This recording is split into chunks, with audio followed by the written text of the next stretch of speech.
Episode number 10 की starting होती है और यूचिंग कह रहा होता है, शिष्या क्या तुम अभी भी किसी से भी फेवर नहीं लेती। और फिर वो लोग घर पहुंच जाते हैं और शिष्या कहती है, सीनियर यूचिंग आज के लिए आपका बहुत बहुत शुक्रिया। और आगे इस पर वो उससे कहता है, शिष्या अभी हम लोग स्कूल में नहीं हैं, तुम डायरेक्ट मुझे यूचिंग कह सकती हो। तब वो इस पर कहती है, ठीक है। और आगे यूचिंग उससे कहता है, शिष्या जिंग यान ने तो आज हद ही पार कर दी तुम्हें अकेला छोड़कर। तब इस पर वो कहती है, जिसे वो पसंद करता है वो वापस आ चुकी है और मैं समझ सकती हूँ कि उसने इस तरह रिएक्ट क्यों किया। और फिर यूचिंग उसका हाथ पकड़ती हुई कहता है, शिष्या कभी तुमने डिवोर्स के बारे में सोचा है। और उसकी ये बातें सुन शिष्या मन में कहने लगती है, क्या डिवोर्स, और मैं इस पर फैसला लेती भी हूँ तब भी कुछ भी बदलने नहीं वाला। इस पर शिष्य अपना हाथ चढ़ाते हुए कहती है, यूचेंग मैं इस बारे में कुछ भी डिस्कस नहीं करना चाहती और मुझे घर छोड़ने के लिए तुम्हारा बहुत बहुत शुक्रिया। और यूचेंग उससे आगे कहता है, शिष्या ये बात तो तुम भी जानती हो, मुझे हमेशा से तुम काफी ज्यादा पसंद थी और ये कभी नहीं बदलेगा। और वहीं शिष्या घर में एंटर होती है और घर में एक अंधेरा देख मन में कहती है, जैसे कि मुझे उम्मीद थी वो अभी तक घर नहीं आया और मेरे ख्याल से वो पूरी रात जिया के साथ रहेगा। और फिर वो जाकर लाइट्स ऑन करती है और वहाँ सोफे पर जिंगयान को बैठा देख चुकती हुई कहती है, तुम घर पर हो तो तुमने ये लाइट्स ऑफ क्यों करके रखी है। और जिंगयान हैरानी से कहता है, शिष्या तुम कहाँ चली गई थी। तब इस पर वो से कहती है, वो मेरी तबीयत ठीक नहीं थी इसे यू चेंग मुझे हॉस्पिटल ले गया था।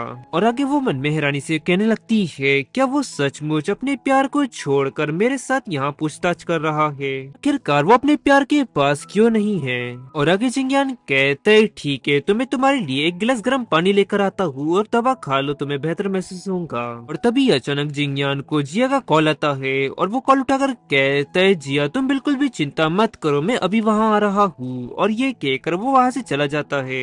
और वहीं ये सब बातें सुन शिष्या भी अपने रूम में एंटर होती है और उदास होती हुई कहती है, जिंगयान की जिंदगी में अब जिया वापस लौट आई है और शायद से अब मुझे अब उसे छोड़ देना चाहिए और इस समय शायद से डिवोर्स लेना ही सबसे अच्छा ऑप्शन रहेगा।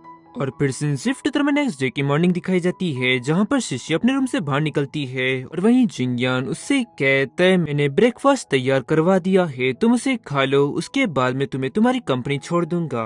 तो वो इस पर कहती है, नहीं इसकी जरूरत नहीं है, मैं ब्रेकफास्ट करने के बाद खुद जाकर टैक्सी ले लूंगी और तुम्हें अपना समय बर्बाद करने की जरूरत नहीं है। और जिंगयान आगे उससे कहता है, और कल रात में, तभी वो उसकी बात करती हुई कहती है, अरे हाँ मैं तुमको रात में बता ही देना भूल गई, अब तो जिया वापस आ चुकी है जो तुम्हारा पहला प्यार था। और चलो अब मैंने ब्रेकफास्ट खत्म कर लिया है, इसके लिए तुम्हारा बहुत बहुत शुक्रिया। ये कहकर वो आगे बढ़ती है और वहीं जिंगयान मन में कहने लगता है, आखिरकार शिष्या इतनी शांत कैसे रह सकती है और उसने जिया का वापस आने की बात को एक्सेप्ट कर लिया है, क्या उसे मेरी बिल्कुल भी परवाह नहीं है। और फिर कुछ समय बाद शिष्या तैयार हो जाती है और वो बाहर निकलने लगती है और जिंगयान कहता है, शिष्या क्या तुम्हें वाकई में इस बात की बिल्कुल भी परवाह नहीं है कि जिया वापस आ गई है। तो वो इस पर कहती है, हाँ मुझे इससे कोई भी फर्क नहीं पड़ता और तुम्हें अपना प्यार पाने की उतना ही अधिकार है जितना मुझे है। फिर शिष्या घर के बाहर निकलती है और वहीं पर कार लेकर यूचेंग खड़ा हुआ होता है और उसे देख वो कहती है, यूचेंग तुम यहाँ पर क्या कर रहे हो।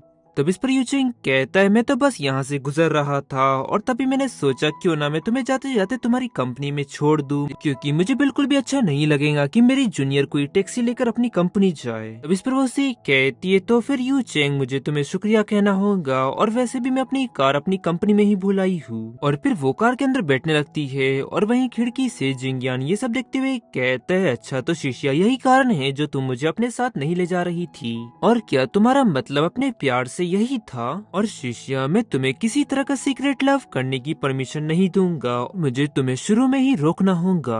और फिर शिफ्ट में कुछ समय बाद का समय दिखाया जाता है, जहाँ पर शिष्या अपनी कंपनी पहुंच जाती है और तभी उसका फोन रिंग होने लगता है और फिर वो कॉल उठाती है और कहती है, वो कहो क्या बात है, तुमने मुझे आज सुबह सुबह कॉल क्यों किया। इस पर वो चिल्लाती हुई कहती है, शिष्या शिष्या मुझे एक कमीना मिला है, तब शिष्या कहती है, क्या एक कमीना व्यक्ति, तुम अभी कहाँ हो, तुम मुझे बताओ, मैं अभी वहाँ पर आ रही हूँ। और वो आगे कहती है, मैं लीलन हॉस्पिटल में हूँ और मैं यहाँ पर तुम्हारा इंतजार करूंगी। फिर कुछ समय बाद शिष्या वहाँ पर पहुँच जाती है और उससे कहती है, वो तुम ठीक तो हो ना, और मुझे बताओ कि आखिरकार वो कमीना व्यक्ति कहाँ है। तब वो शर करती हुई कहती है, वो रहा। उस व्यक्ति को काफी भयंकर जुकाम हुआ है, और तो फिर मैंने उससे कहा कि इसके लिए तो तुम्हें इंजेक्शन लगाना होगा, लेकिन इस व्यक्ति ने इंजेक्शन लगाने से मना कर दिया, कहा कि उसे चक्कर आते हैं। इसीलिए शिष्या अब उस व्यक्ति को मुझे रस्सी से बांधना होगा ताकि मैं उसे इंजेक्शन लगा सकूं, तुम इसमें मेरी मदद करो। और उसकी ये सब बातें सुन शिष्या गुस्से से कहती है, अच्छा तो ये बात है। और आगे मन में कहती है, मेरी अनलकी दोस्त, आखिरकार तुम किसी पेशेंट को जबरदस्ती इंजेक्शन कैसे लगा सकती हो।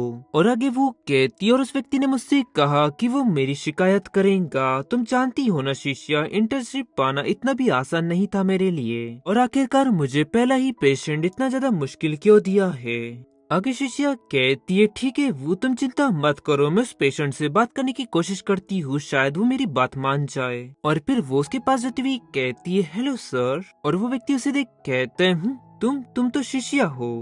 और वो हैरानी से कहती है, क्या तुम मुझे जानते हो। व्यक्ति आगे कहता है, ये मैं हूँ जिंग योंग, और हम दोनों ने सेम स्कूल से ग्रेजुएशन किया है। उसका नाम सुन वो मन में कहने लगती है, क्या जिंग योन उसका नाम जिंग यान से इतना मिलता जुलता क्यों है। और जिंग योंग आगे कहता है, और मेरे फर्स्ट ईयर में फ्रेशमैन के तौर पर तुमने स्टूडेंट यूनियन के लिए मेरा इंटरव्यू लिया था, और आखिरकार तुम ये बात कैसे भूल सकती हो। वहीं वो और शिष्या सोचने लगते हैं, और तभी उन दोनों को याद आता है, और शिष्या कहती है, हाँ अब मुझे याद आया, पूरे स्कूल में सबसे हैंडसम जूनियर थे मेरे, और मैं डॉक्टर वू की अच्छी दोस्त हूँ, और तुम्हारी सीनियर होने के नाते क्या तुम उसे माफ कर सकते हो। तब इस पर जिंगयोन कहते, ठीक है सीनियर, जैसा आप कहे, मैं आपकी दोस्त के लिए मुसीबत नहीं बनूंगा। और फिर हमें इसके बारे में बताया जाता है, उसका नाम ली जिंगयोंग है, और वो ली फैमिली का सेकंड चाइल्ड है, और इसके अलावा शिष्या उसकी क्रश है। और आगे वो उसे कहती है, तुम किस तरह के व्यक्ति हो, तुम इतनी जल्दी रंग कैसे बदल सकते हो, और अभी अभी थोड़ी देर पहले तुमने क्या ऐसा नहीं कहा था कि तुम मेरी शिकायत करोगे।